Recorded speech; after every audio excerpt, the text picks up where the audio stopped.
अभी हम लोग सुन रहे थे धन की तीन गति है। धन की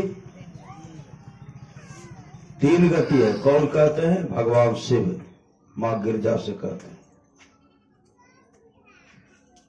धन की तीन गति है। पहला है दान और दूसरा है भोग, उसको खाइएगे, और तीसरा है नाश। अगर नहीं खाएंगे तो उस धन का नाश होता है। कहीं चोर चुरा लिए, कहीं डकैत ले लिए, नहीं ले लिए, कहीं अग्नि का भय है, अग्नि में जल गया, नहीं। श्री सद्गुरु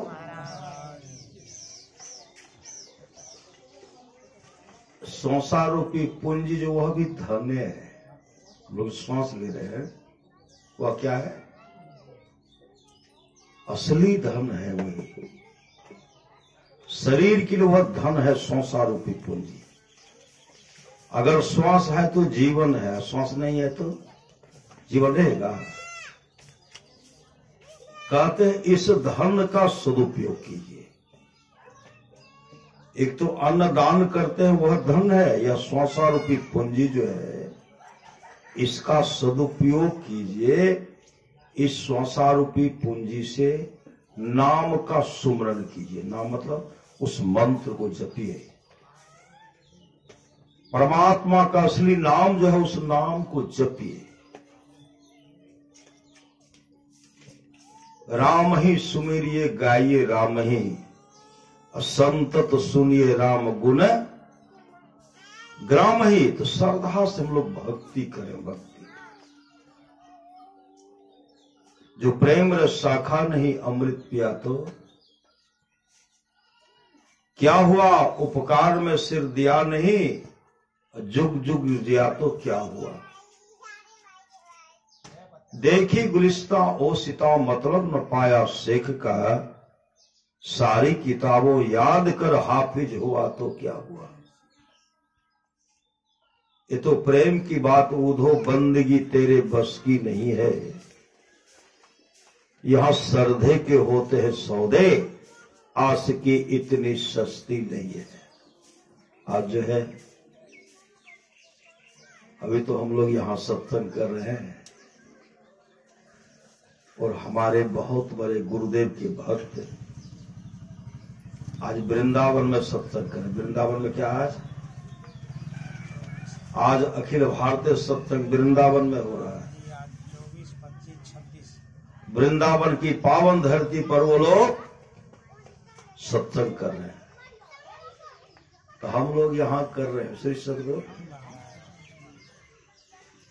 आज जो है माघी पूर्णिमा भी है ना, है माघी पूर्णिमा। माघी पूर्णिमा के शुभ अवसर पर हम लोग यहां सत्संग कर रहे हैं और बहुत गुरु के दुलारे, गुरु के प्यारे हैं। वृंदावन की पावन धरती पर सत्संग कर रहे हैं, तो हम लोगों का ध्यान वही है ना, श्री सद्गुरु। हम लोगों का वहां है। ओह, बड़ा भाग्यशाली है वो भक्त सब जो वृंदावन में करते होंगे सत्संग न। भगवान शिव कहते गिरजा संत समागम समन लाभ कछो आन, बिनु हरि कृपा न हो सो गावे वेद पुराण। हम लोगों को वह सत्संग नहीं मिला, वह जगह हमको नहीं मिला, वह जगह हमको नहीं मिला। लेकिन इस पावन धरती पर हम लोग सत्संग कर रहे हैं। जिस सत्संग के बारे में भगवान शिव भूरी भूरी प्रशंसा करते हैं। गिरजा संत समागम समन लाभ कछुआन, बिनु हरि कृपा न होय सो गावे वेद पुराण। वृंदावन जो है,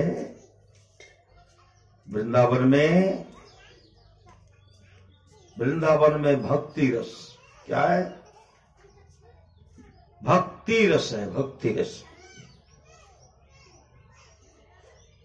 जो भक्ति के बल, भक्ति जिनके अंदर में है, ये तो प्रेम की बात उधो बंदगी तेरे बस की नहीं है।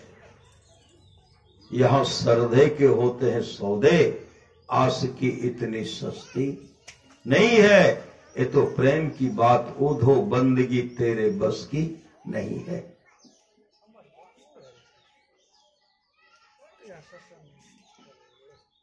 श्री सद्गुरु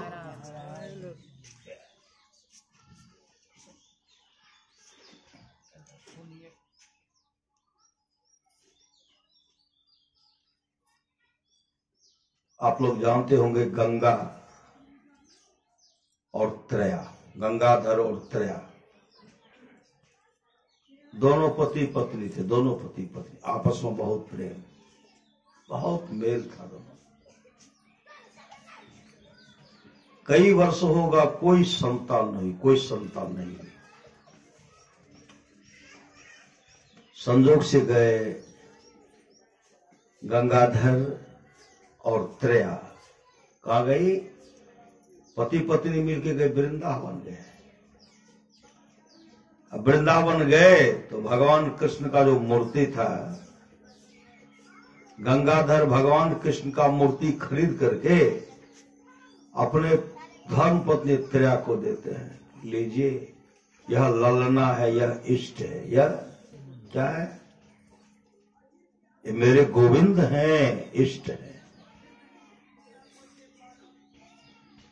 कभी वो गोविंद के नाम से गोविंद कहा करके पुकारती थी, ये मेरे भगवान है। कभी पुत्र कह करके, ये मेरे ललना है, पुत्र है। पति पत्नी जब सोते थे, उस मूर्ति को क्या करते थे? बीच मूर्ति को सुला देते थे, ऊपर से बढ़ा देते थे, मेरे लल्ला को चार लग रही, ठंडी लग रही है। श्री सद्गुरु, वो लल्ला को कहीं जान लगेगी? ठंड लग रही है तो बढ़ा देते थे। और फिर सुबह उठे, रख करके उनका पूजा पाठ कर देते थे। बोल चाल के भाषा में कहते थे, यह मेरा बेटा पुत्र है, मेरा यह पुत्र है। इस तरह का जो चर्चा करते थे।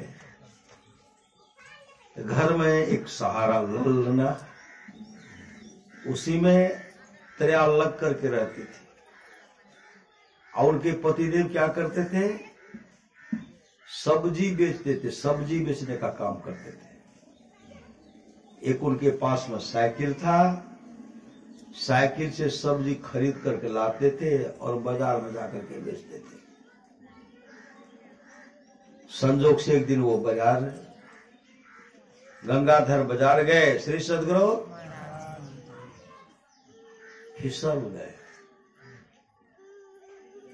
फिसल करके जब गिर गए तो अचेत हो गए और आवाज बंद हो गई। लोग कह रहे, गंगाधर जी, गंगाधर जी, गंगाधर जी, गंगाधर जी, गंगाधर जी पुकार है। गंगाधर जी कुछ नहीं बोले, वो तो बेसुध है। वहां से खबर आया, त्रया को खबर आया, आपके पतिदेव गंगाधर जी बाजार में बेहोश पड़ गए, बेहोश हो गए। आप उनको वहां से ले आइए,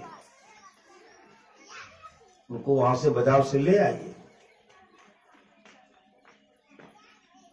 त्रया क्या किए? भगवान कृष्ण के मूर्ति के पास गए और मूर्ति से कहते हैं, देखो तुम्हारा पिताजी बीमार पड़ गया है, तुम्हारा पिताजी बीमार पड़ गया, तुमको बुला रहे हैं, तुम जाओ। बेहोश पड़े हो तो पिताजी को लाओ, और नहीं लाओगे ना, अगर कुछ हो गया तो आज से भोजन बंद हो जाएगा, भोजन बंद हो जाएगा। मतलब भगवान कृष्ण के मूर्ति के सामने बिलख बिलख करके रो रही है, आज से भोजन भी बंद हो जाएगा, जाओ उनको लाओ। इतने श्रद्धा से त्रिया पुकार रही है। जो पत्थर का मूर्ति था भगवान कृष्ण का, एक आवाज आती है, माँ। मूर्ति बोलता है, माँ इस बार आप जाइए, आप पिताजी को कहिए कि आपका लल्ला आपको बुला रहे हैं, और इतना कहिएगा पिताजी अवश्य आएंगे। इस बार आप जाइए, बाद में बात जब होगा तो हम ही जाएंगे। त्रिया रोती बिलकती वहां गए और कहने लगे, आप अचेत पड़े हुए हो, ललना आपको बुला। ललना मतलब मेरा बेटा है कृष्ण। ललना आपको बुला रहे हैं। जो बेहोश पड़े थे उठ करके बैठ गए। श्री चंद्र गंगाधर उसको उठ करके बैठ गए। बैठ करके कहते हैं, मेरा ललना मुझे बुला रहे। कहा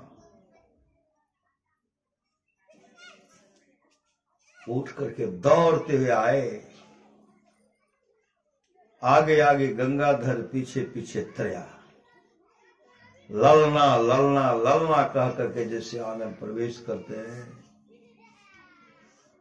पति पत्नी जैसे पहुंचते हैं, ललना ललना पुकारे, मेरा ललना मुझे ही बुलाया। आंगन में जाकर के थक गए थे, बैठ गए। उसी समय भगवान कृष्ण का जो मूर्ति था, पत्थर का मूर्ति था, श्री सदगुरु दौड़ करके कभी गंगाधर के गोद में, कभी त्रिया के गोद में, कभी इसके गोद में, कभी उसके गोद में, कभी इसके गोद में, कभी उसके गोद में जाकर के बैठते हैं। ये श्रद्धा प्रेम है श्री सदगुरु। ये श्रद्धा प्रेम है। हम लोग करते हैं ना, प्रेम भक्ति गुरु दीजिए बिनवो कर जोरी, पल पल छो न छोड़िए सूर्य गुरु बोले। ये श्रद्धा प्रेम है। पत्थर दौड़ गए हैं, ये दौड़े। ये श्रद्धा प्रेम है, श्रद्धा प्रेम। सच्ची घटना है। वृंदावन से 13 मील की दूरी पर एक बस्ती है, 13 मील की दूरी पर।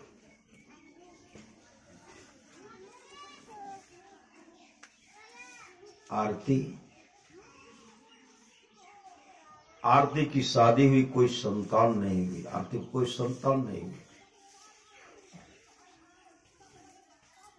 पतिदेव उनका बहुत इलाज कराए, कोई संतान नहीं हुई। कुछ सज्जन लोग कहते हैं, गांव की कुछ मां बहन कहने लगी, आरती अरे आप वृंदावन जाओ, भगवान कृष्ण उस मंदिर में जाओ, और वहां जाने के बाद भीतर में जो भी मांग होगा भगवान कृष्ण उन मांग को पूरा कर देंगे। ये बात अपने पतिदेव से कहने लगी। पतिदेव कहते बहुत इलाज कराया, डॉक्टर का सहारा लिया ना, अब होने वाला नहीं है। डॉक्टर साहब कहते हैं कि आपको कोई संतान नहीं होगी।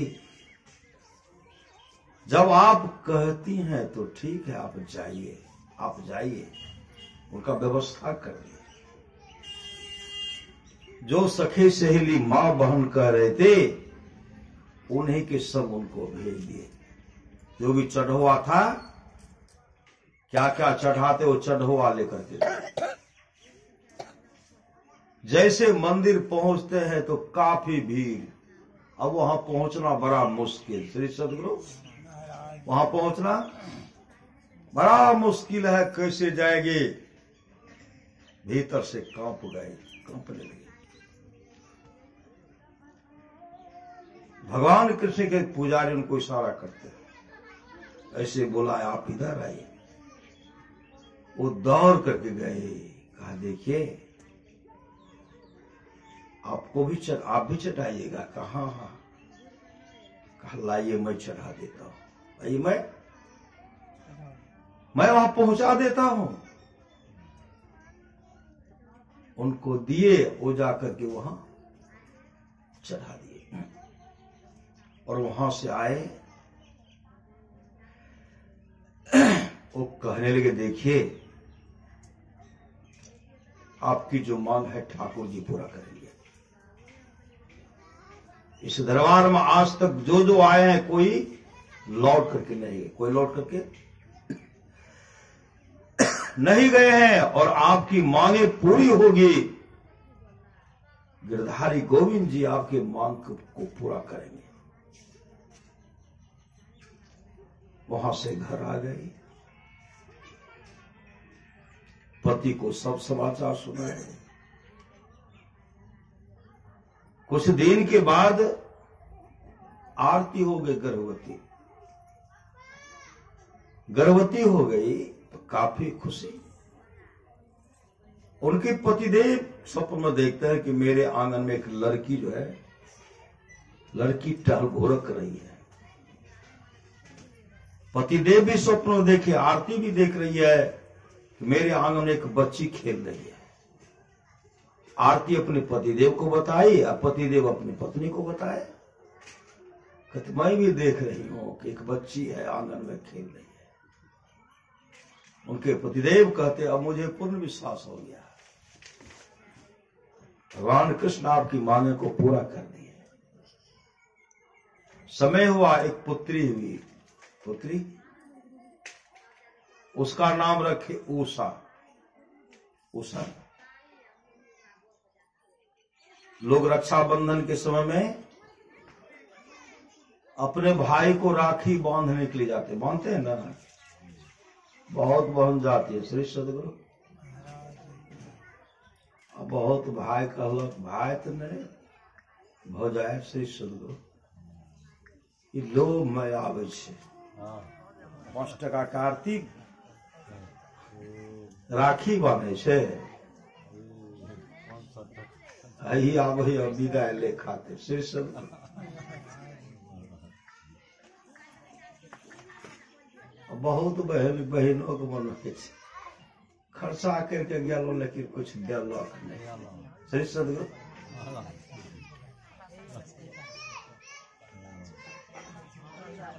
श्री सदगुरु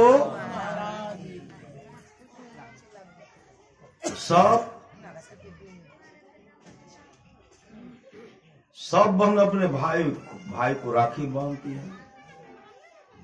उसमें उषा 5 वर्ष की थी। श्री सदगुरु उषा कहने लगी मां सबका भैया तो है, मेरा भैया कहाँ है? मेरा भैया सब अपने भाई को राखी बांधते, मैं भी अपने भाई को राखी बांधूंगी, मेरा भैया कहाँ है? वहां उसको तो एक लड़की थी। श्री सदगुरु आरती कहने लगी उषा तेरा भैया वृंदावन में रहते हैं। अभी वृंदावन की पावन धरती पर आज अखिल भारतीय सत्संग हो रहा है। तेरा भैया वृंदावन में रहते हैं, तेरा भाई वृंदावन में रहते हैं। उषा कहने लगी मैं भी अपने भाई को राखी बांधूंगी। आरती क्या की अपने पुत्री को लेकर के गए वृंदावन जैसे गए भगवान कृष्ण को राखी बांधते हैं। कौन? उषा जो 5 वर्ष के थे। प्रत्येक वर्ष रक्षाबंधन के दिन उषा जाकर के अपने भाई को राखी बांधती है और मां संग में ले जाती है। मां संग में धीरे धीरे उषा हो गई श्यानी। उषा हो गई श्यानी हो गई। शादी हो गई, शादी हो गई ससुराल। और ससुराल में बसने लगी। रक्षाबंधन का जैसे समय आया, उषा की ननद सब भी आ गई। अब उषा के पति को राखी बांधने के लिए कई बहन थी आ गई।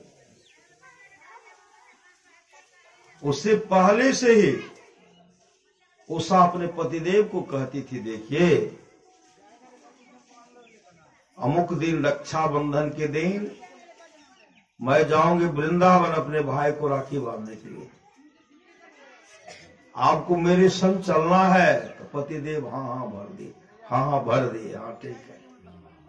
उस समय जब आया, जब उषा की ननद आई, अपने भाई को राखी बांधी, भाई को मिठाई भी खिलाई। भाई बहन काफी प्रसन्न है, काफी प्रसन्न। उषा कहने लगी, देखिए आपकी बहन आई, आपको तो राखी बांध दी है, मेरे भैया को तो कोई राखी नहीं बांधेंगे, मैं बांधूंगी ना।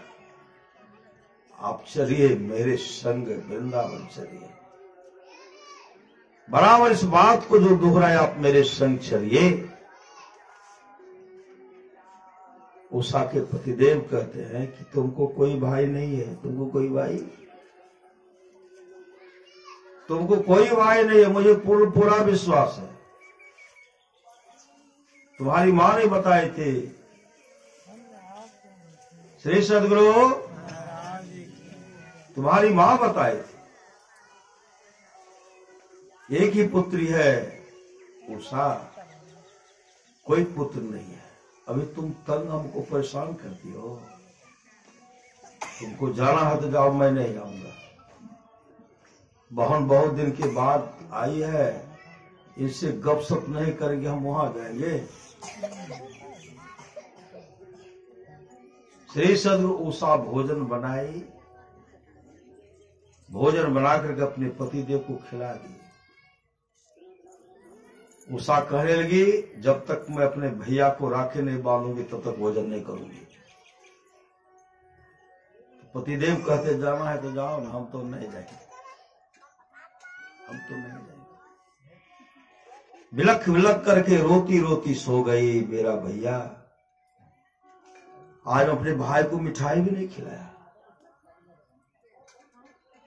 मैं अपने भाई को भोजन भी नहीं कराई, मेरा भैया आज भूखे रह गए। बिलख बिलख करके रो रही है, रो करके सो गई, रो करके सो गई। दोपहर का समय बीत गया और उनके पतिदेव तो भाई बहन में गप कर रहे। दोपहर का समय, दोपहर से भी अधिक समय हो गया। उसी समय एक 15 वर्ष का युवक, जो श्यामला शरीर था, घुंघरेला बाल था, माथे में मुकुट थे, श्री सदगुरु बहन बहन बहन मुझे भोजन कराओ, जोरों की भूख लगी है, जोरों की भूख लगी, मुझे भोजन कराओ। उषा अकचका करके उठी, क्या देख रही कि एक सुंदर श्याम सलोने हैं। कहते, बहन जल्दी से खिलाओ, बहुत दूर जाना है। उषा कहने लगी, आपने मुझे बहन कहा। उषा कहने लगी, आपने मुझे बहन कहा है तो मैं आपको राखी बांधूंगी, पहले राखी बांधूंगी, पहले राखी बांधूंगी।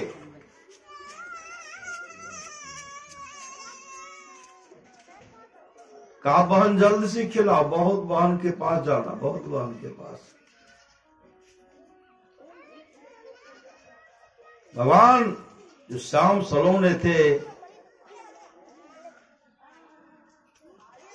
कहा जल्दी से खिलाइए। लेकिन उषा गई, चुट्टा लगाती, चुट्टा।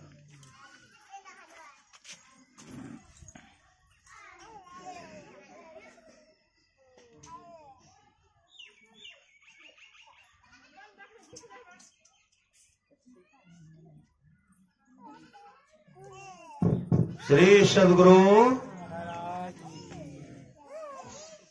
उसी समय उषा गए, थाल सजा करके मिठाई है उसमें और राखी है। अपने भाई को राखी बांधे, मिठाई खिलाए, मिठाई खिलाए। राखी भी बांध दे, मिठाई भी खिला दे। श्री सद्गुरु। तो बहन कहने लगी, आपने मुझे भैया कहा, आपने मुझे बहन कहा है तो मैं भोजन लाती हूँ, भोजन बनाई, भोजन करके जाना है। श्याम सलोने कहते, बहन मुझे तो बहुत बहन के पास जाना है, बहुत बहन है, बहुत बहन के पास जाना है, नहीं तो देर हो जाएगा मुझे जाने के लिए दिए। कहा नहीं नहीं, मैं भोजन परोस करके आती हूँ। जैसे अंदर गए भोजन परोसने के लिए, परोस करके आते तो भैया हो गए गायब। श्री सद्गुरु। भैया गायब हो गए, भैया चले गए। और भोजन लेकर के आती है, भैया भैया, थाली हाथ से गिर गए। अब चीख रहे, चिल्ला रहे, नीचे जमीन पर गिर करके माथा को फटक रही है। मेरा भैया आया था, मेरा भैया आया था, मेरा भैया भूखा चला गया, मेरा भैया भूखा चला गया, भूखा। बिलक बिलक करके रो रही है। उनके ससुर कहते, बेटी यहां तो कोई नहीं था। कहा पिताजी आप बगल में बैठे हुए थे, मेरा भैया आया था ना। कहा बात गप तो सुन रहा था लेकिन मैं देखा नहीं। श्री सद्गुरु। उनको कौन देखेंगे? जिनके अंदर में श्रद्धा प्रेम है वही देखेंगे। बिलक बिलक करके रो रहे, उसी से उनके पतिदेव आए। पतिदेव कहते हैं चुप हो जाइए, अब मुझे पूर्ण विश्वास हो गया तेरा भैया भगवान कृष्ण आए थे, तेरा भैया भगवान कृष्ण आए थे। अब मैं कभी भी चूकूं, कभी भी मैं पीछे नहीं रहूंगा। हर वर्ष रक्षाबंधन के दिन आपको अपने भाई के पास ले जाऊंगा, अपने भाई को आप राखी बांधेंगे। मैं प्रतिज्ञा करता हूं, मैं प्रत्येक वर्ष आपको वहां लेकर गया। ये श्रद्धा प्रेम है। श्री सद्गुरु। ये श्रद्धा प्रेम है। रक्षाबंधन का बहुत महत्व होता है। भले लोग उसके अर्थ को नहीं समझे,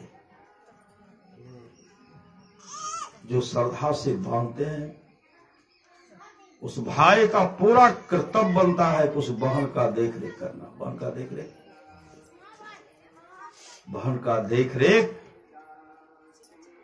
भगवान कृष्ण किए, भगवान कृष्ण के सच्ची घटना है। श्री सद्गुरु। एक पति पत्नी थी, पति पत्नी को बहुत श्रद्धा, किनमें? भगवान कृष्ण में श्रद्धा, भगवान कृष्ण में श्रद्धा। पति पत्नी, एक पुत्री भी, लड़का भी, लड़की भी, लेकिन इनकी लड़की सियानी होगी, शादी की योग हो गई। अब जो है पति पत्नी में तो प्रेम है काफी, लेकिन इनका भैया जो है इनके पति से बेमनस्य हो गया। अब भाई से कोई गप नहीं हो रहा। अब पतिदेव को कहो, उनके मन, मेरे पतिदेव को जब न बजाते तो मैं काहे बजाऊंगी। उनके चलते दोनों में बेमनस्य हो गया। भाई अब नहीं बहन के पास आते, न बहनों के पास आते।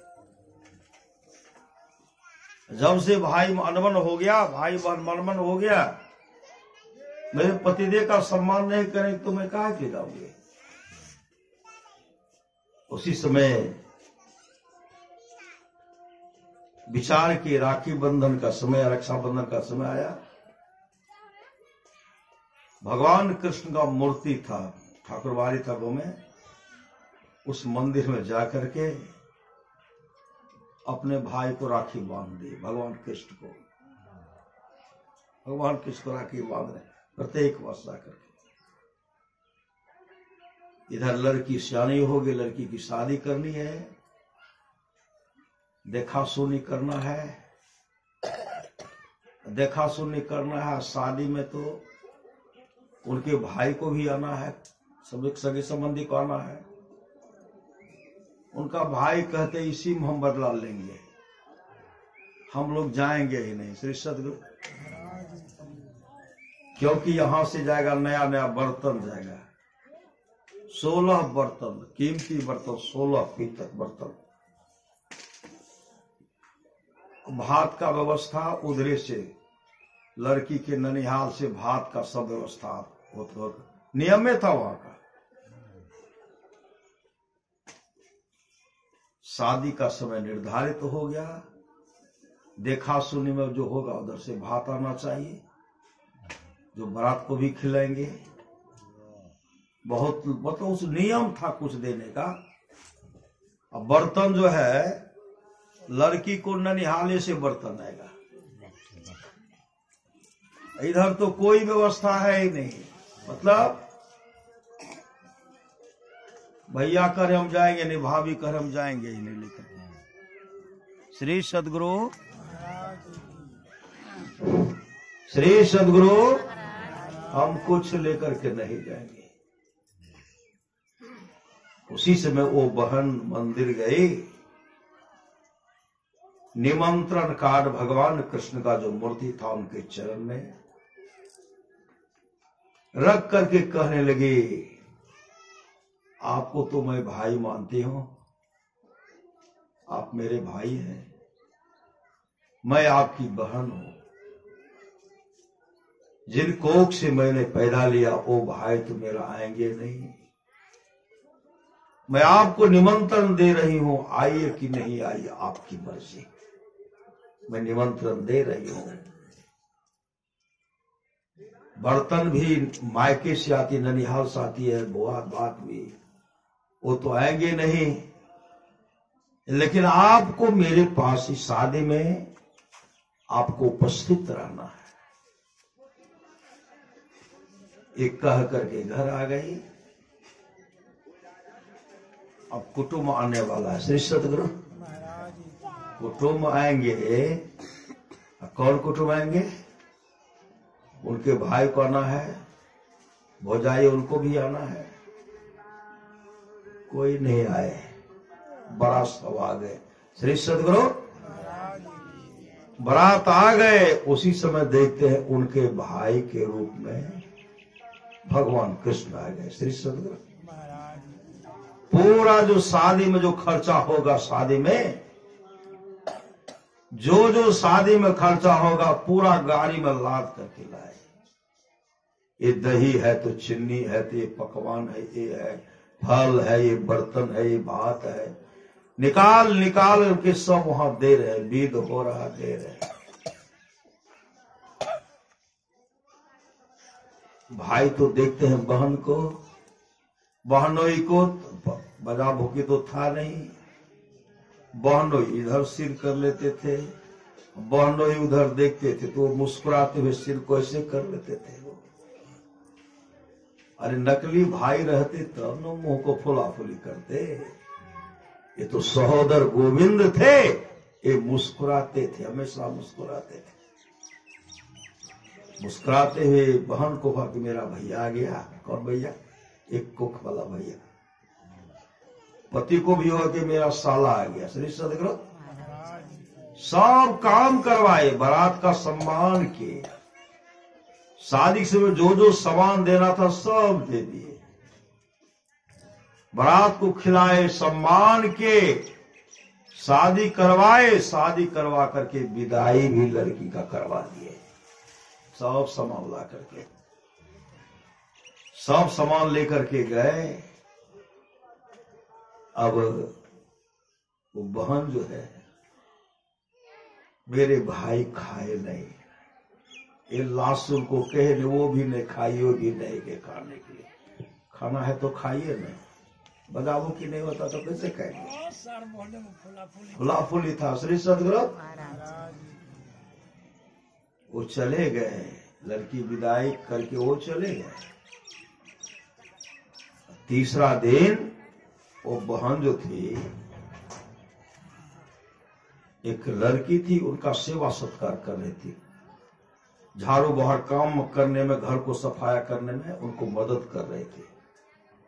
वो मदद कर रही थी, उसी समय एक बांसुरी की आवाज, बांसुरी की आवाज जैसे बजने लगी, वो बहन करने लगी, कहां बांसुरी की आवाज। वो निकल करके देखती है, वो लड़की थी, कहा कि ठाकुर बाड़ी में एक साधु आए, साधु, वही साधु बजा रहे हैं, वही साधु बांसुरी को बजा रहे हैं। इनको सुनने में बहुत अच्छा लगा होगा, लेकिन घर में भी तो काम है। श्री सदगुरु जगी थी आलस में, सिर को झुका लेती है, इसी करते वो बांसुरी बजाते बजाते कहते एक साधु आए हैं। फिर वो साधु इनके दरवाजे पर आ गए, बांसुरी की आवाज जैसे निकलती है, निकलने लगी, कहते बहुत सुंदर मधुर बांसुरी की आवाज है। का वही साधु है जो ठाकुरबाड़ी में रहता, तो वही ठाकुरबाड़ी में जो साधु है वही है। ये निकल करके गए, निकल करके फिर देख करके आ गए। साधु आए, कहते मालकिनी साधु बाबा आ गए, कहा बैठाओ। उनको बुलाए, आए, उनके सेवा सत्कार में लग गए। साधु बाबा क्या कहते हैं, मैं तो उस दिन भी आया था। किस दिन? जिस दिन शादी होने वाले थे, मैं उस दिन भी आया था। तो बहन कर, मैं तो आपको देखा नहीं। कहा मैं आया था, सब बर्तन तो मैं ही लाया था, सब बर्तन मैं ही लाया था, भात बना करके मैं ही लाया था। तब का तो मेरे भाई थे, आप तो साधु हैं। कहते पगले, और जिस दिन तुम मंदिर में निमंत्रण कार्ड देकर के रोने लगे थे, मेरे कोख से जन्म लेने वाले भाई तुम्हें आएंगे। अब आपकी मर्जी है, आओ कि नहीं आओ। विलख विलख करके जैसे तुमने निमंत्रण दिया था, उसी से मैंने स्वीकार कर लिया था। कुटुंब के आगे पीछे मैं ही तो था, आगे पीछे। कहा मेरे भाई, कहा तेरा भाई नहीं, तेरे भाई के रूप में मैं था, मैं कृष्ण को, मैं कृष्ण था, कृष्ण। इसलिए हमको उस दिन भी तुम मुझे भूखा भेज दिया। श्री सदगुरु आज तो खिलाओ, आज तो खिलाओ, श्रद्धा से खिलाए, श्रद्धा और श्रद्धा से खिलाए। ऐसे योगक्षेम करने वाले सामर्थ्यवान गोविंद होते हैं, सदगुरु होते हैं। साचा सतगुरु जय मिले सब साज संभारे, दादू नाव चढ़ाई करी ले पार उतारे, दादू काढ़े काल मुख अंधे लोचन दे, दादू ऐसा गुरु मिलिया जीव ब्रह्म करी ले। और बहन को कहा मैं था, मैं कृष्ण था, मैं कृष्ण। और भगवान कृष्ण को दर्शन दे दी, दर्शन दे दी। ये श्रद्धा प्रेम है, श्रद्धा प्रेम। वृंदावन की पावन धरती पर अखिल भारत सत्संग हो रहा है। हम लोग यहाँ की पावन धरती पर सत्संग कर रहे हैं, तन भी है, मन भी वहां है। श्री सदगुरु अरे गोविंद का चर्चा कर रहे हैं तो वही न है। क्या यहाँ गोविंद नहीं है? यहाँ गोविंद है, यहाँ भगवान कृष्ण है। सच्ची घटना है। एक पति पत्नी बहुत मेल रहना भी चाहिए। काफी मेल था पति पत्नी में, काफी श्रद्धा प्रेम से पति पत्नी रहते थे।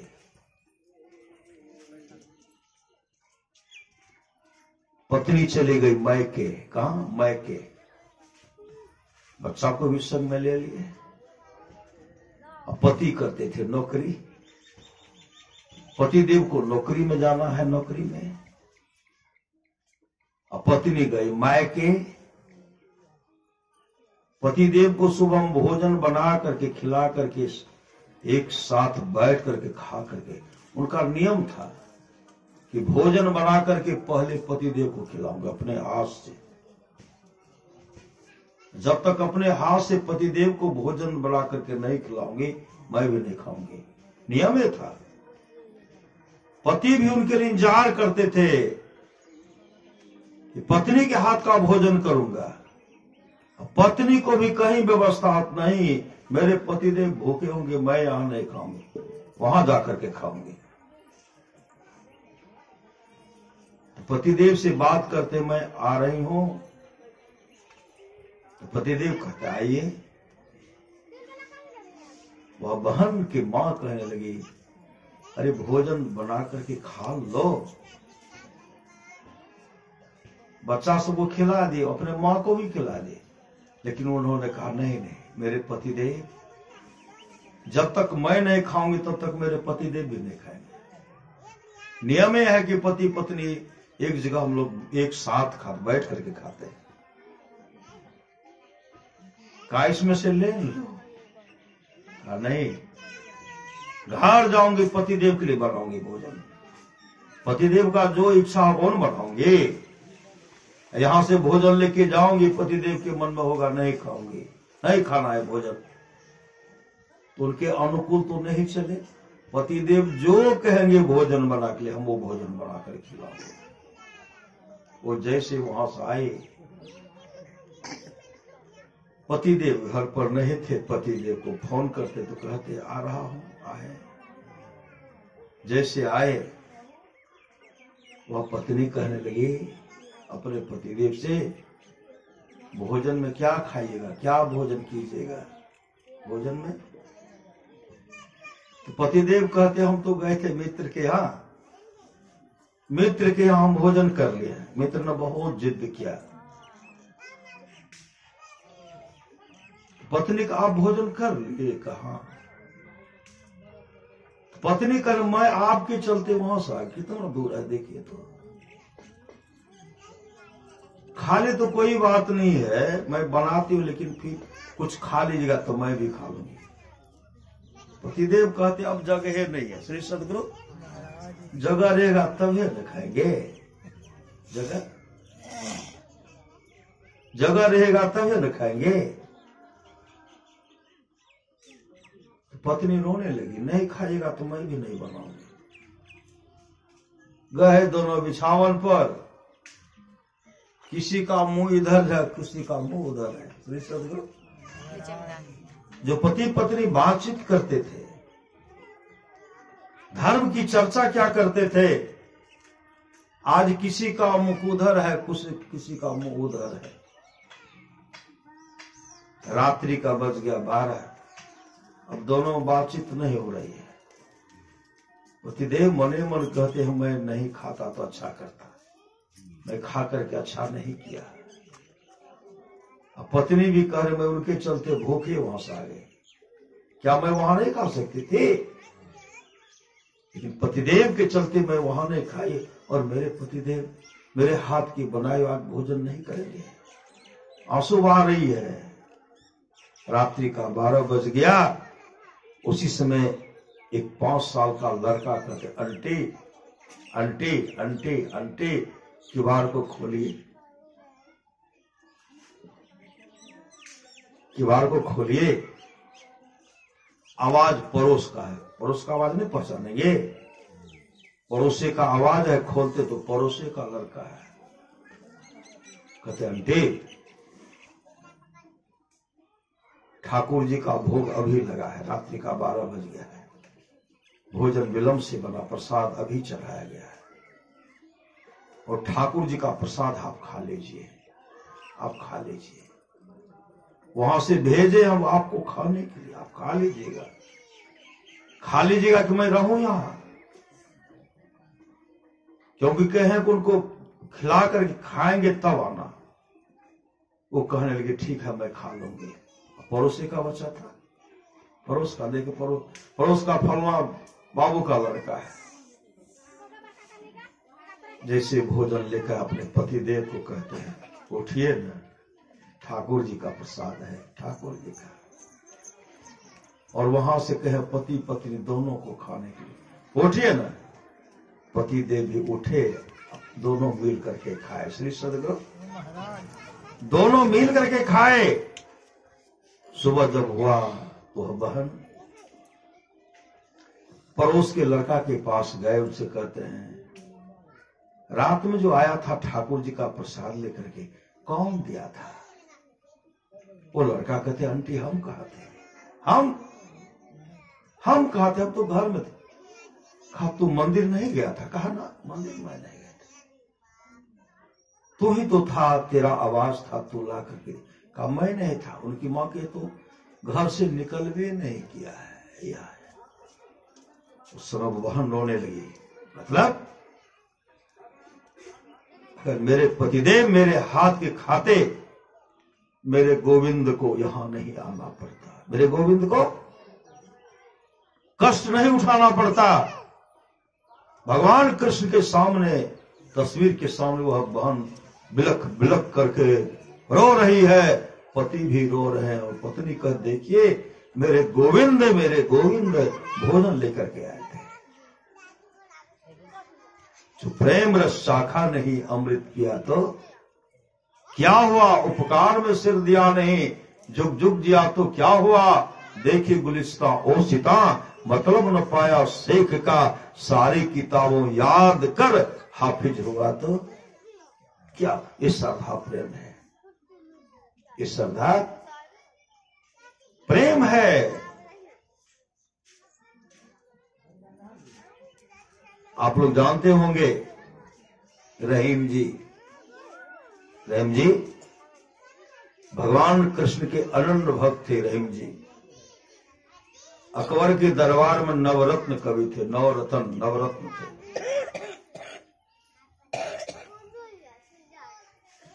रहीम जी एक राजा पर चढ़ाई की, राजा पर जैसे चढ़ाई के तो रहीम जी क्या करते हैं? राजा को पराजित कर दिए। अकबर का सेना था ना, राजा को पराजित कर दिए। राजा साहब कहते हम तो आपका दिन हो गए, अधीनस्थ हो गए, हम आपके अधीनस्थ हो गए। लेकिन मेरा मन करता है कि आपको भोजन बना करके खिलाऊं। मेरा निमंत्रण आप स्वीकार कर लीजिए, कल दिन के 12 बजे आइए भोजन करने के लिए। आपके लिए हम भोजन बनाएंगे, आपके लिए हम भोजन बनाएंगे। रहीम जी इस बात को स्वीकार कर लिया। रहीम जी कहते ठीक है कल हम आएंगे, कल हम भोजन करने के लिए आएंगे। राजा साहब क्या किए? अपने हाथ से भोजन बनाए, रसोईया के हाथों से अपने हाथ से भोजन बनाए। अपने हाथ से भोजन बना करके उसमें जहर मिला दिए, जहर मिला दिए और कहने लगे रहीम जी बराबर चढ़ाई करते हैं। रहीम जी को जहर मिला करके भोजन बना करके जहर मिला देंगे ना, रहीम जी खाएंगे, रहीम जी को हो जाएगी मृत्यु। 9 रहेगी बांस और 9 बाजेगी बांसुरी। उसी समय अपने हाथ से राजा भोजन बनाए, राजा भोजन बना करके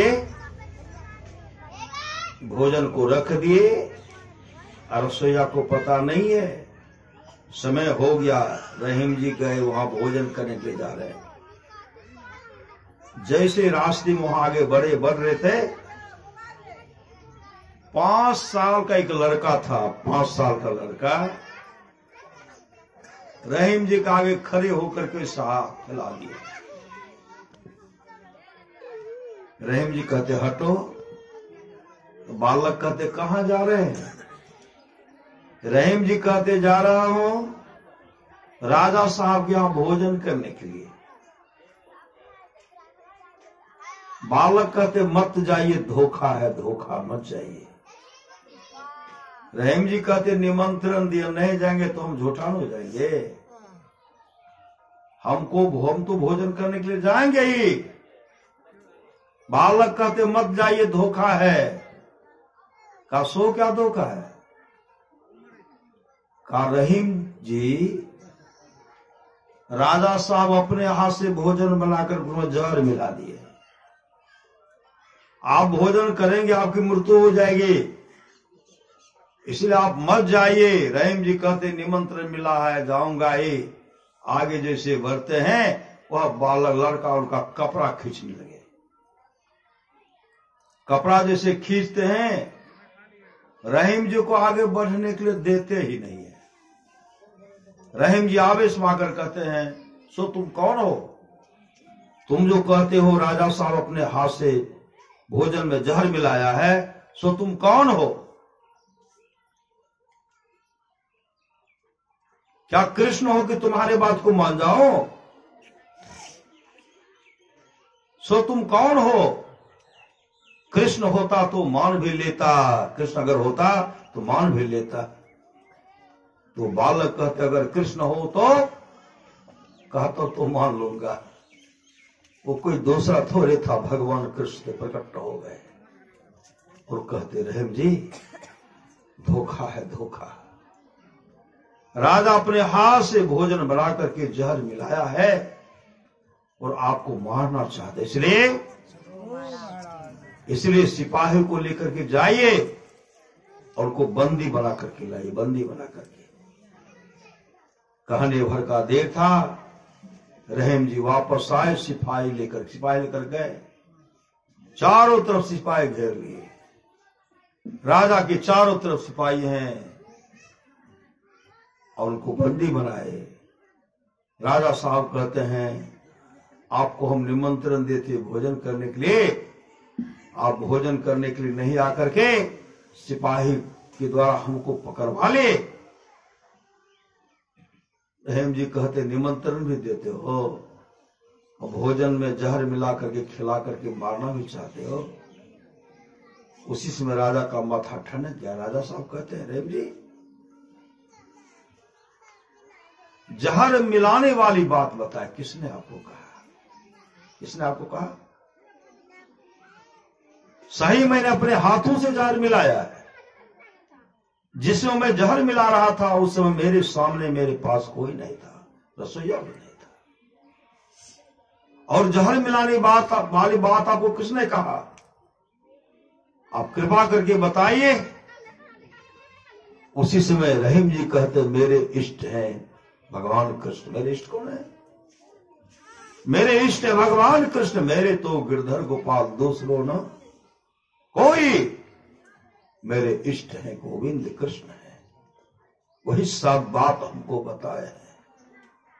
उसी से में राजा साहब कहते हैं रहीम जी राजपाट मुबारक हो, मुझे भी भगवान कृष्ण का चरण और शरण चाहिए। और राजा भी भगवान कृष्ण के भक्त हो गए। भक्त इस श्रद्धा प्रेम है। गुरु सतगुरु समहित नहीं को निस्दिन करिए सेव है, तन मन आत्म रक्षक है गुरु। गुरु हिक नाम एक लेब है, मात हो तय बड़ी छो करने तय, पिता हो अधिक भलाई है, कुल मालिक होते बड़ी कृपा धारे। गुरु सम नाही सहाय है, तन मन आत्म पद पर बारिये, गुरु हित पर तर नाई है, निज दिन चरण शरण में रहिए और न आन उपाय है। जौ गुरु कृपा तन ही विचारे, मिठे कल्पना सो गए, गुरु सम दाता साहिब नाही, गुरु गुरु जपिए लोग है, गुरु तजी और न चित्त बसाइए, गुरु गुरु गुरु गुरु नित्य है, जपत रहिए में ही कर जोड़ी, गुरु चरणन धरी चित्त है। श्रद्धा प्रेम। आप लोग जानते होंगे मुमताज बेगम। मुमताज बेगम शाहजहां की पत्नी थी मुमताज बेगम।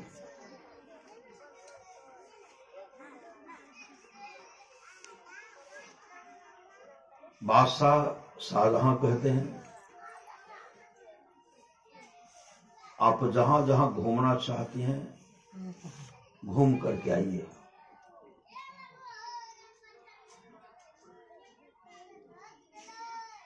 सिपाही हैं, अब पालकी को उठाने वाले हैं, पालकी भी लेके बहुत सिपाही को साथ में दिए।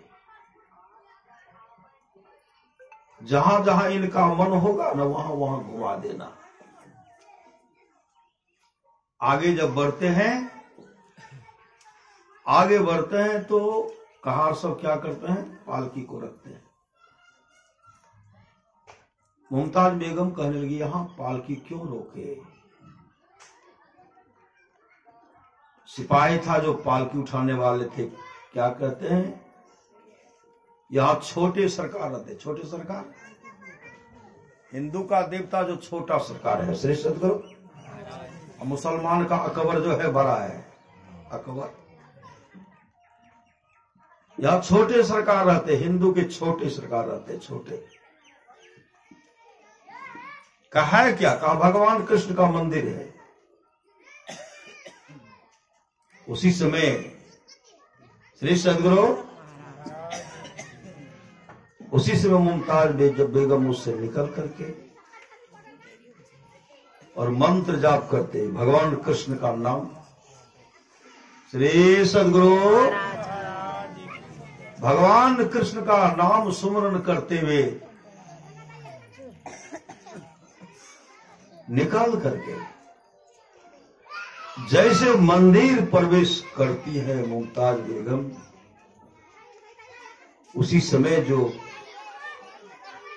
संगमरमर का मूर्ति था भगवान कृष्ण का, साक्षात भगवान कृष्ण प्रकट हो गए। भगवान कृष्ण प्रकट होकर के बांसुरी बजाने लगे, बांसुरी बजाने लगे। और मुमताज बेगम जाकर के भगवान कृष्ण के चरण को स्पर्श किए, स्पर्श करके भगवान कृष्ण का साक्षात दर्शन किए। मुमताज बेगम दर्शन करने के बाद भगवान कृष्ण अंतर्धान हो गए। जब वापस आए सिपाही से कहते हैं जो कहार था, जो डोली उठा करके पालक उठा करके लेके जा रहे थे, उनको कहते अब कहां चलोगे, अब कहां चलोगे। तो क्या कहते, अब बड़े सरकार के पास। बड़े सरकार, कहा बड़े सरकार, मुसलमान के जो अकबर हैं मस्जिद में बड़े सरकार रहते हैं। मुमताज बेगम कह रही है बड़े सरकार छोटे सरकार, जिन सरकार का हमें दर्शन करना था वो सरकार हमको दर्शन दे दिए, अब मुझे ले चलो, मेरे अपने निवास में ले चलो। किसी मस्जिद में नहीं गए, मुमताज बेगम वापस अपने निवास में गए। कैसे रक्षा करते हैं, कैसे इष्ट दर्शन देते हैं, इष्ट दर्शन देते हैं। आश्रय करतार का रख तू बीच मैदान में बांध काटे, रहेगा वही जो खलक पैदा किया और सब होएगा खाक माटी।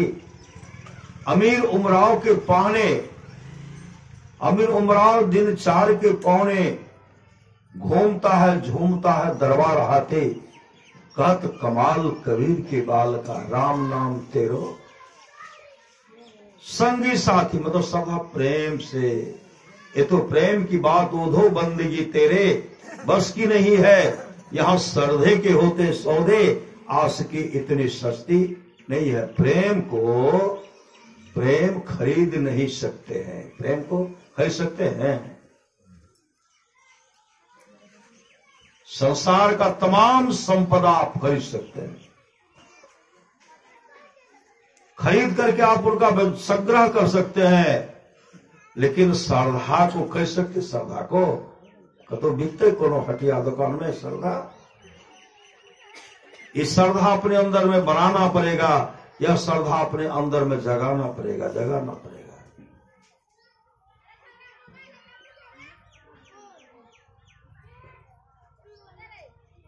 श्रद्धा की बहुत जरूरत है। श्रद्धावान जो है परम गति को प्राप्त करते। श्रद्धावान क्या करते हैं? परम गति को प्राप्त करते। परम गति को श्रद्धावान परम गति को प्राप्त करते।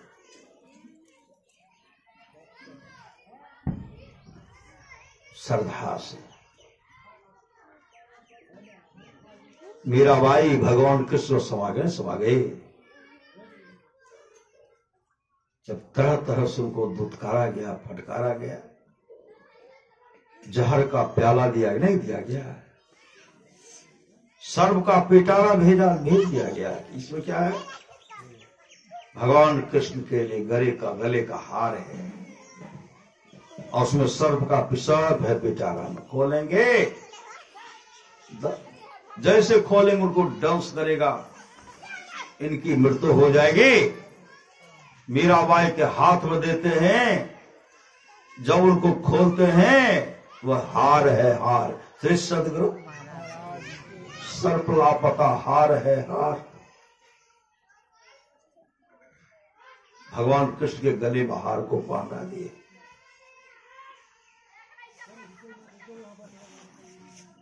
मीराबाई के सामने एक बर्तन में जहर लाते, जहर का प्याला जहर लाते हैं और कहते भगवान कृष्ण का चरणामृत है, इसे पान करो, भगवान कृष्ण का प्रसाद है, चरणामृत है। मीराबाई विलंब नहीं किए, नाम का सुमरन करते हुए उठाए पी गए। क्या बन गया? अमृत बन गया, अमृत। और जानते हैं, जब सब दर्शन करने के लिए गए, जब मीराबाई को निकाल दिया गया, पतिदेव कहते मीरा देखती क्या हो, निकल जाओ, तुमको कल दंड दिया जाएगा। कहा स्वामी राणा जी, आप इतना कमजोर क्यों बन रहे हैं? इतना कमजोर क्यों बन रहे हैं? अरे जिनके रक्षक केसो तिनके कौन देशो। जिनके रक्षा करने वाले परमात्मा हैं, परमात्मा उनका रक्षा करने, जिनका रक्षा करने वाले केशव है, परमात्मा है, उनका कोई बाल बाका नहीं कर सकता है।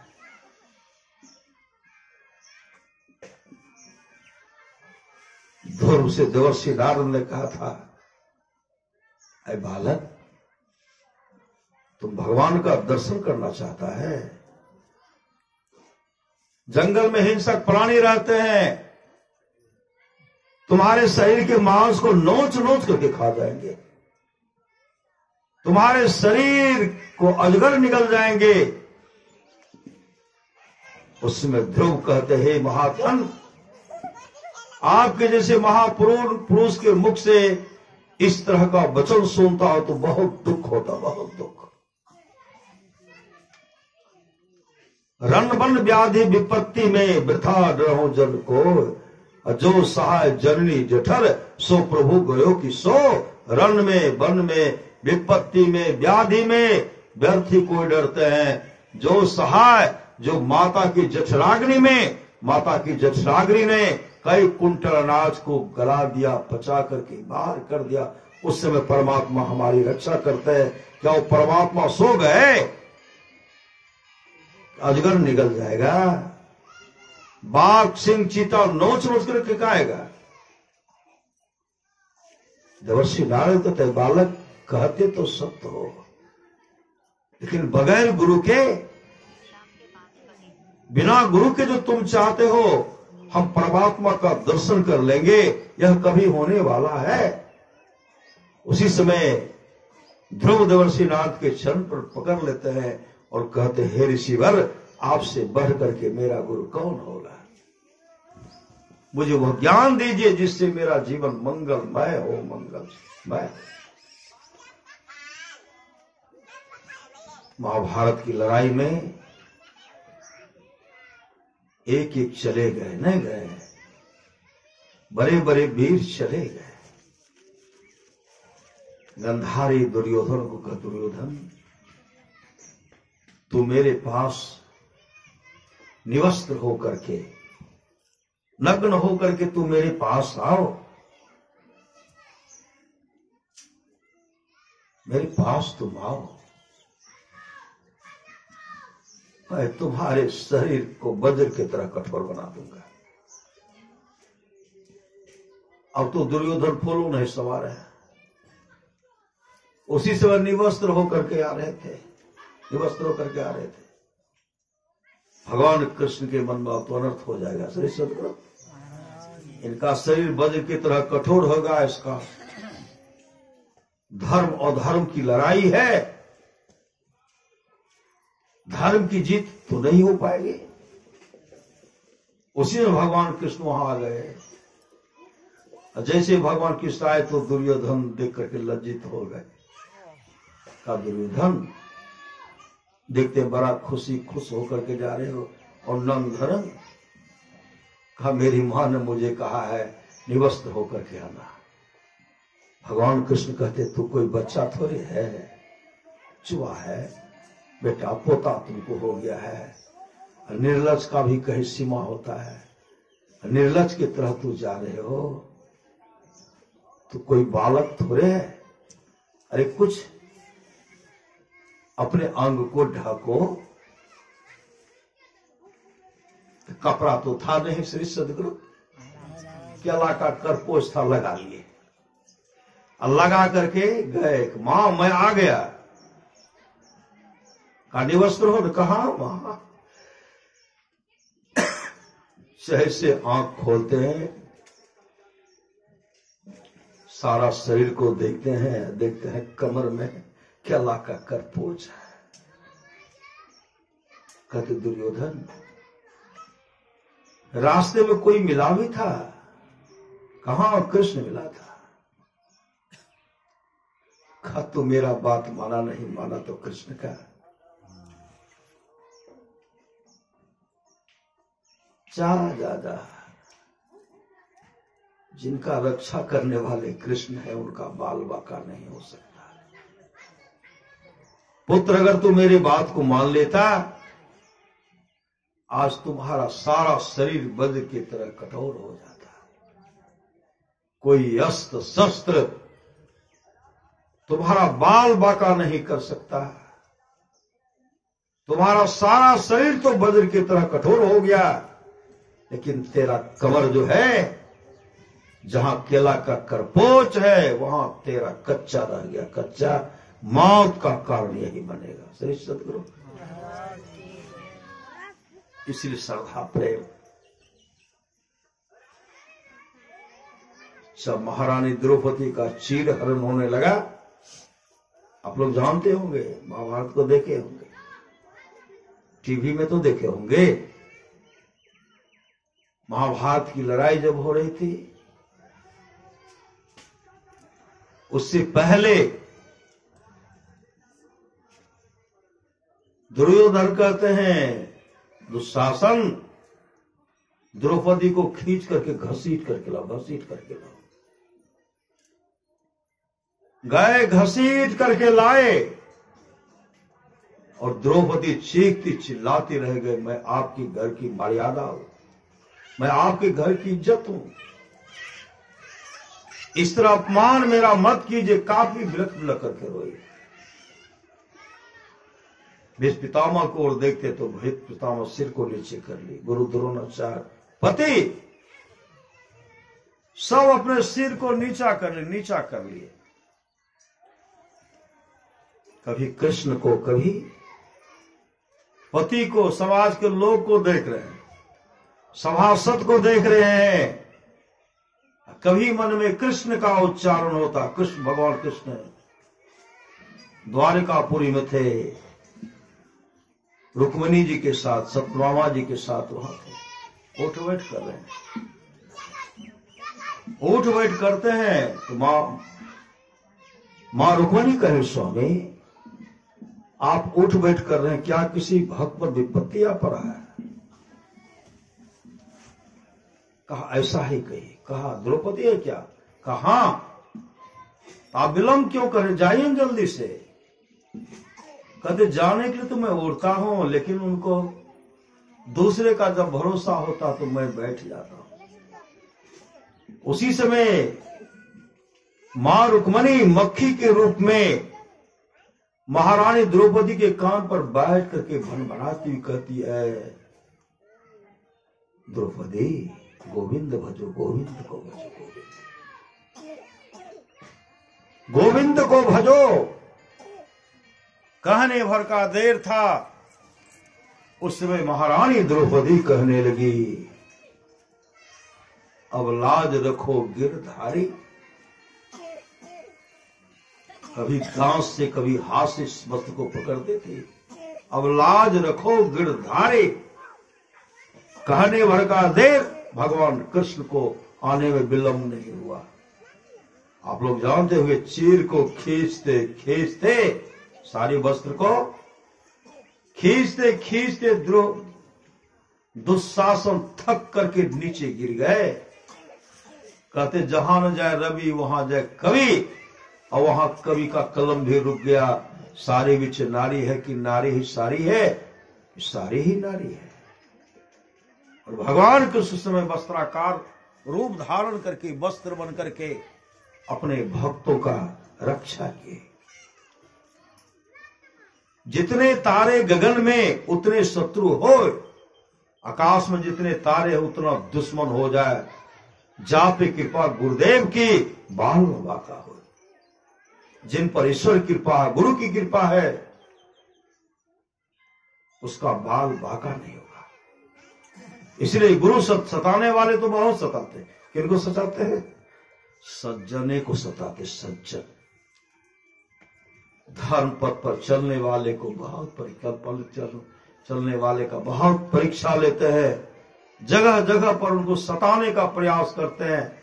लेकिन सत्य परेशान हो सकता है, लेकिन पराजित नहीं हो सकता। वो हार नहीं सकता, क्योंकि उनका रक्षक तो केशव है। मेरे तो गिरधर गोपाल दूसरे न कोई। श्रद्धा प्रेम से उन इष्ट को सुमरिए, उन गुरु को सुमरिए। गुरु को सुमरो मेत के अवसर खोवो। समय गया फिरता नहीं, झट ही करो निज काम। जो समय चला गया वो वापस नहीं आएगा। और झट ही करो निज काम। निज काम यही अपना निज काम है। निज काम झट ही करो निज काम। जो बीता सो बीतिया अब हूं बहो। गुरु नाम है संत मता बिनु गति नहीं। सुनो सकल दे कान। जाओ चाहो उद्धार को बनो संत।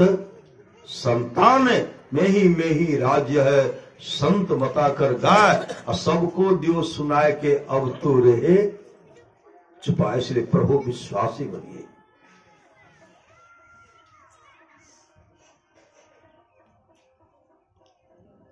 आप लोग जानते होंगे सखोबाई। सखोबाई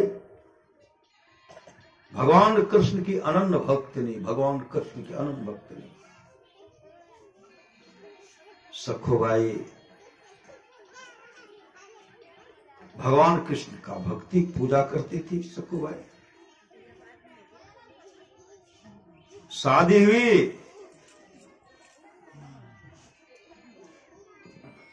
तकिया पीछे बैठ। श्री सदगुरु सखोबाई नहीं पतला रहते बैठे झुकल बैठे। श्री सदगुरु बैठे थे खाली एगो अथी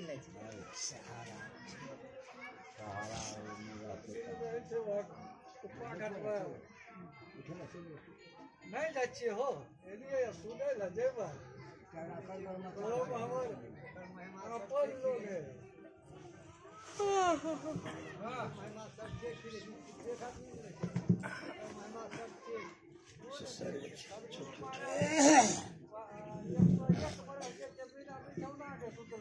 श्री सदगुरु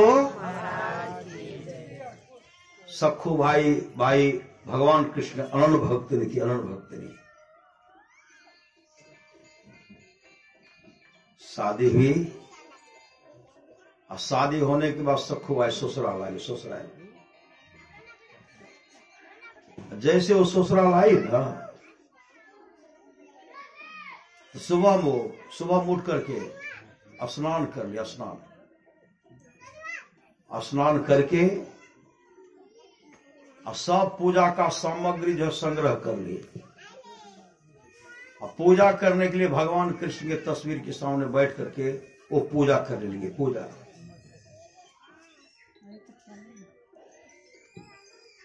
पूजा करने लगी, पूजा पर बैठ गई। उधर से सास आई, देखते भगवान कृष्ण के सामने सब सामग्री है, पूजा पाठ का सब सामग्री है। तो सास कहने लगी कि चौका बर्तन कौन करेगा, बर्तन कौन मांजेगा, सब काम को छोड़ करके पूजा कर रही है। रातें में बेचारे आए थे सदगुरु। सास कहने लगी बर्तन पहले मांजो, चौका बर्तन करो, बर्तन मांजो। वो तो स्नान करके अपने सास से आग्रह करते, माँ जी पूजा करने के लिए दे दीजिए, मैं चौका लगा दूंगी, सब काम आज से मैं घर का करूंगी। सास कहने लगी बात चलाती है, बढ़ाती है, बर्तन मांजो, सब बर्तन मांजो। धीरे धीरे सास क्या किए, पूरे गांव का लगा बर्तन जमा कर ढेर हो गया। सही सब कहां से लाया, बड़ा बड़ा बर्तन था ना, ढेर हो गया। सखू भाई साफ कर रही है और वो जमा कर रहे हैं। अब बीच में सास क्या किए, भगवान कृष्ण का जो मूर्ति था उनको एक गड्ढे में फेंक दिए। जैसे गड्ढे में फेंके तो मूर्ति फिर आ गया। सास फेंक रही है, मूर्ति आ जाता है, सखू भाई नहीं देख रही है। जब स्नान करके फिर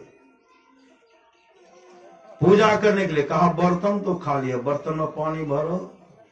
पूजा छुड़वा करके फिर पानी वहां से दूर से भरवा रहे, दूर से पानी सब बर्तन को साफ करते हैं। सासू उस पर क्या करती, मिट्टी डाल रही है, राख पाने के लिए पूरे बर्तन को गंदा। और उसके बाद बर्तन में जो पानी भरते, जैसे कि आप बर्तन भर गया, सास क्या कि सब बड़का बर्तन में पानी था, सबको उड़ेल दिए, उड़ेल दिए। श्री सदगुरु थक गई, बर्तन भर देती हूँ, क्या होता है श्री सदगुरु। लेकिन परेशान करते करते सासे थक गए श्री सदगुरु। जैसे वो आए स्नान करके फिर पूजा पर बैठते हैं, सास आए मूर्ति को फेंक दिए, रोने लगी अपने पतिदेव से, देखिए मेरे इष्ट को, मेरे गिरधर को है, देखिए फेंक दिए। पानी में फेंकते हैं और गड्ढे से भगवान कृष्ण का मूर्ति ऊपर चला आता। श्री सदगुरु बहुत परीक्षा लिए, लेकिन भगवान कृष्ण अपने भक्तों का हमेशा मददगार करते रहे। अब पानी लाना है दूर से, पानी कहां से लाना है, पानी लाना है दूर से पानी लाते थे।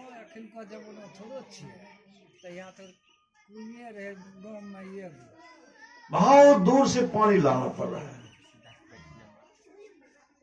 पानी लाने के लिए जा रहे थे न, देखते हैं कुछ कीर्तनिया मंडली यहाँ भी है न, यहाँ भी तो कीर्तन मंडली है। लक्ष्मीपुर में भी है, हर गांव में है, पहले हर गांव में था। अब वहां से बढ़िया यहाँ है श्री सदगुरु, वहां भी बढ़िया है, सब एक के साथ रहते हैं श्री सदगुरु। अच्छा करने के लिए सब एकजुट हो जाते हैं, सब मिल जाते हैं कि अच्छा हो, वही तो एकजुट हुए हैं श्री सदगुरु। तो उस तरह जो है सब वहां जाकर के सब कीर्तनिया मंडल सब जा रहे थे, कीर्तन करते हुए जा रहे थे, उसमें संत भी थे। सखुबाई देखती हैं यही मौका है कहा जाने के लिए, जगन्नाथ जी जाने का यही मौका है, पंढरपुर जाने का यही मौका है। जहां जहां तीर्थ स्थल होगा, धर्म स्थल में जाने का यही मौका है।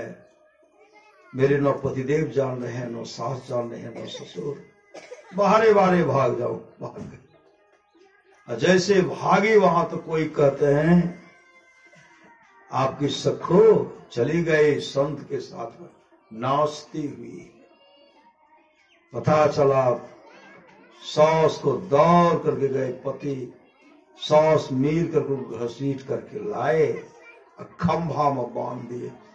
श्री सदगुरु खंभा में बांधे, पीछा में बंधन है, यहां से वहां तक लेकर के बांधे। सास कहती अब जाओ, अब जाओ, अब जाओ। तो इतनी श्रद्धा से सखू रोने लगी।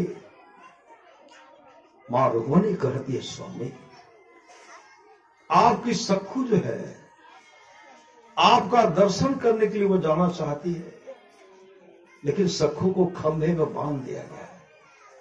भगवान कृष्ण कहते हैं रुक्मणी जी इसके लिए आपको मदद करना पड़ेगा। श्री सदगुरु इसके लिए आपको मदद करना पड़ेगा। कहा कैसा मदद? कहा मेरे संग चलिए। आए तो देखते हैं सखू आई बंधी हुई है। भगवान कृष्ण कहते हैं रुक्मणी जी देखिए मेरा सखू इसमें बंधा हुआ है। कहा स्वामी आप तो सखू बन जाइए। श्री सदगुरु इनको वहां भेज दीजिए। भगवान कृष्ण सखू बन गए, सखू आई और उनके रस्सी को खोल दिए। भगवान कृष्ण योग बल से सखू आई बन करके योग बल से पूरे रस्सी से पांव से लेकर के गले तक रस्सी से बंधवा लिए। सखू कहते जाओ कीर्तन करने के लिए। सखू आई गई, वो तो कीर्तन करती हुई जा रही है और सौस उधर से आती है। और सखू भगवान की जो सखू भाई के रूप में थी, सौस खाती है कभी जी को नहीं घुमाती है। नहीं कहला कि हमरा दोष है। सौस कुछ से कुछ बोल रही है, ऐसे चिढ़ा रही है खा करके। देखो कितना खाते हैं, कितना सुंदर सुंदर खाते हैं। तो भगवान की जो सखू भाई के रूप में जी को निकाल कर कैसे घुमा देते थे। सौस तो उछलने लगती थी कि हम ये भूखी भी है, और डंडा ऊपर से देते थे। डंडा मार रहे वो हंस रही है, हंस रहे। कोई सखू रहती तब तो रोती, वो तो भगवान कृष्ण थे। ऐसे ठौर को जीव को घुमाते थे। ये तो नाच रही है। अपने पुत्र को देखो मुझे दोष रहे तुम्हारी पत्नी देख, अखोर पीट रहे। भगवान कृष्ण मुस्कुराए। होते होते सखू आई वहां पहुंच गई। वहां जैसे भगवान कृष्ण के चरण में पहुंचे, आगे में सखू आई थी। वहां जाकर के भगवान कृष्ण के मूर्ति के सामने अपने माथा को टेकती है। माथा को टेकी हुई अब हटती ही नहीं, अब हटती नहीं। बहुत देर हो गया, तब कीर्तनिया मंडली सब कहते हैं सखू जी अरे आप तो भगवान का दर्शन कर लिए, अब हम लोगों को भी तो करने के लिए दीजिए, हम लोगों को भी तो पूजा करने के लिए दीजिए। कहते सखू जी ऐसे हाथ का जैसे सहारा सखू जी रहती तब तो सखू जी तो गोविंद समा गए थे। सखू आए धारा शाही नीचे गिर गए। जैसे वो नीचे गिर गए, गिरने के बाद तो सब जो कीर्तनिया मंडली थे सब रोने लगे। इनके पतिदेव के, इनके ससुर को, इनके सास को हम क्या जवाब देंगे? कहेंगे कि मेरे पतोह को मार दिया, मेरे पत्नी को मार दिया।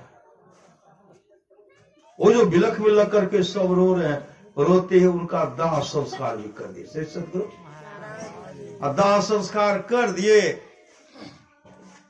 उनका कुछ बर्तन और फुलिया लेकर के आ गए। जैसे यहां आते हैं कहते हैं शेर जी हाँ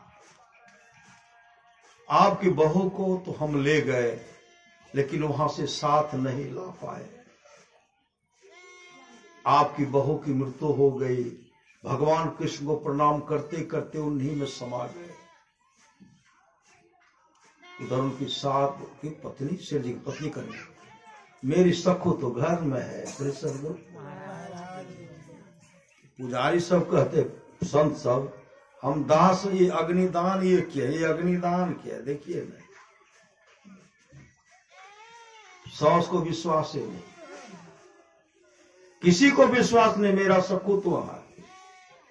जब सब बात बताए, ऐसे ऐसे दाह संस्कार किए हैं, उसी समय मां रुक्मणी आ गए। कहा? रुक्मणी आ गए भगवान कृष्ण के पास, स्वामी चलिए, सखू तो जल करके राख हो गए, सखू जल करके राख हो गए, अब चलिए ना।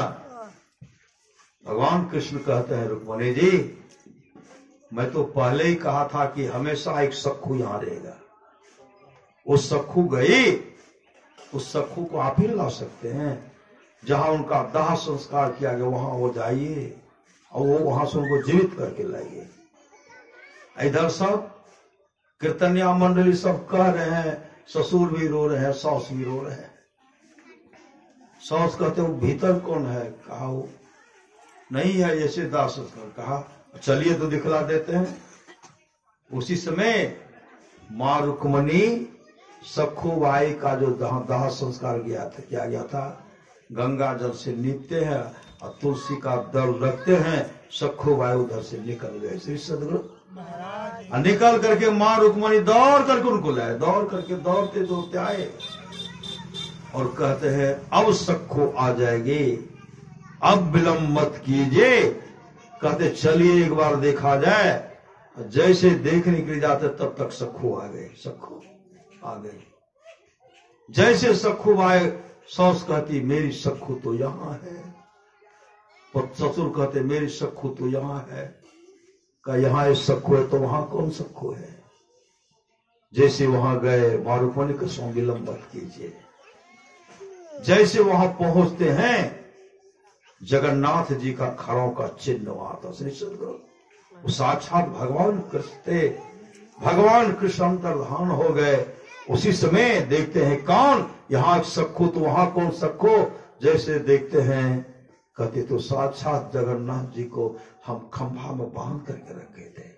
खंभा में बंद करके हमारे भगवान कृष्ण ने, उधर सब रो रहे हैं। और सास कहते बेटी, आज से इस घर में तुम्हें किसी तरह का कष्ट नहीं होगा। तुम्हारे बदले में तुम्हारे इष्ट गोविंद इस खंभा में बंद करके रहे। आप वहां थी, मैं डंडा से भी पिटाई किए, अब चीखे चिल्ला रहे। श्री सदगुरु, इस सलाह प्रेम है। कहते प्रेम भक्ति गुरु दीजिए, बिलमो कर छोरी, अब पल पल छोड़ न छोड़िए, सुनिए गुरु मोरी। इसलिए सत्संग नित्य और ध्यान नित्य कीजिए, यह लोक परलोक मंगलमय होगा। आज जो है, आज कौन है? मुहूर्त है, आज पूर्णिमा है श्री सदगुरु महाराज, आज पूर्णिमा है।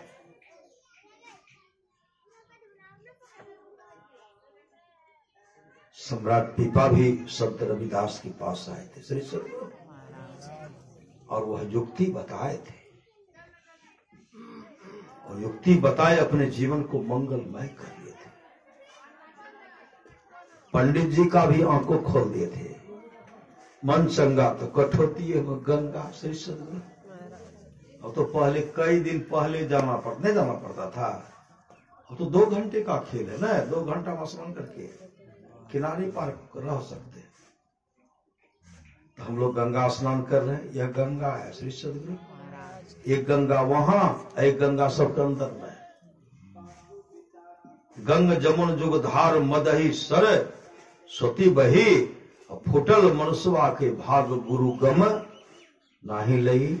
गुरु से युक्ति लीजिए, मुस्तैदी के साथ ध्यान भजन कीजिए, जीवन को सत्संगमय बनाइए, यह लोक परलोक मंगलमय होगा। बोलिए प्रेम से श्री सदगुरु महाराज की जय। अब गाओ भजन दियो।